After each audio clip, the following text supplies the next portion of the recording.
அரசியல் மாறிடுச்சு. அது திமுக இருந்தாலும் சரி, மதிமுக இருந்தாலும் சரி, பொதுவுடைமை இயக்கமா இருந்தாலும் சரி, காங்கிரஸ் இயக்கம் இருந்தாலும் சரி, எந்த இயக்கமாக முன்னாடி பார்க்கிற அந்த அரசியல் இப்ப கிடையாது. இன்னைக்கு எல்லாம் கமர்ஷியலைசேஷன் ஆஃப் பாலிடிக்ஸ். அது எல்லாருக்கும் தெரியும். இருக்கிறத சொல்றா அவர் கடைசி வரை அந்த தலைவர் வைகோதான் என்னுடைய தலைவர், இந்த இயக்கம் மறுமலர்ச்சி திராவிட முன்னேற்ற இதுதான் இயக்கம், கடைசி மூச்சு வரைக்கும் வாழ்த்துட்டு போறவங்க தான் நம்முடைய அந்த மீனாட்சி சுந்தரம். எனக்கு நான் அரசியல் பரிச்சயம் கிடையாது, அரசியல் பிடிக்கவும் பிடிக்காது, அதிகார வர்க்கத்தை வெறுத்தவன் நான்.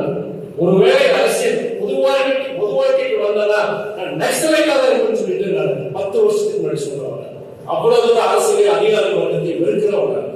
ஆனா தலைவருக்கு அண்டி தலைவர் அப்பா உங்களுக்கு எல்லாரும் இயக்க தந்தை, கட்சியில் இருக்கிறவங்களுக்கு இயக்க தந்தைன்னு ஒரு பேரை வச்சாங்க.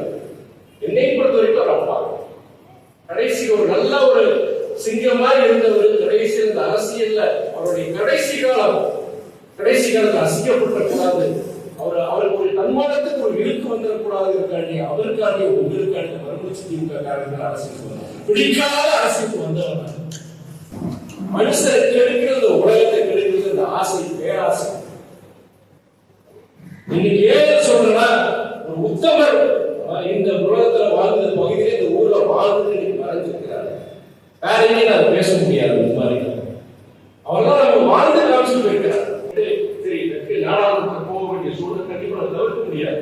ஆனா அடுத்து இருக்கிற ஒரு நிகழ்ச்சி வைப்பாங்க, வடக்கிற்கு உள்ளாவோ ஏதோ ஒரு வைப்பாங்க, கண்டிப்பா நம்ம போகணும்னு சொல்லிட்டு அந்த 2-3 நிமிஷம் முத்துக்குமார் பேசும்போது எனக்கு கிடைச்ச அந்த தகவல் அதெல்லாம் நீங்க வரவேற்று அதெல்லாம் எனக்கு தோணுச்சு. நிகழ்ச்சிக்கு வரணும், அந்த மனிதன் இறந்த பிறகு அந்த ஊருக்கு போய் அவர் கஞ்சி செலுத்த வேண்டியது என்னுடைய கடமை.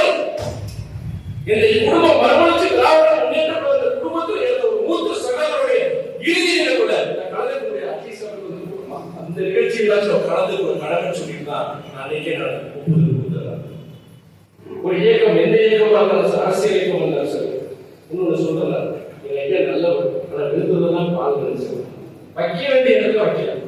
அயோக்கியர்களுக்கு வாய்ப்பு கொடுத்தார், மீனாட்சி சுந்தரம் போன்ற நல்லவர்களுக்கு வாய்ப்பு கிடைக்கிறது. இந்த ஐயாவுக்கு பணத்தில் அவர் மாதிரி ஒரு பேச்சாளர் வர முடியாது. ஒவ்வொரு ஐயா கலைஞர் கொடுத்தாங்க, அறிஞர் அண்ணாவுக்கு கொடுத்தாங்க, ஆனால் வைகோக்கு அவருக்கு ஒரு பாடி, அந்த பாடியிலே யாரும் அரசியல் பேச முடியாது. அந்த ஆவேசத்தை ஒரு கோலையை கூட வீரராக முடியாது. அந்த பேச்சாற்றல் ஆனால் உழைப்பார், எந்தவித கெட்ட பழக்கங்கள் கிடையாது, அவர்களால் உழைக்கவும் முடியாது. எல்லாரும் கலைஞர் ஐயா கற்றுக்கலாம். ஆனா ஒன்னே ஒன்று நான் எடுப்பதெல்லாம் யாரை எங்கே வைக்கணும்னு அவருக்கு தெரியாது. இன்னைக்கு ஒரு சகோதரர் சொல்லும் போது அவருக்கு ஒரு கவுன்சிலர் கூட ஆரம்பிச்சு சொன்னார்.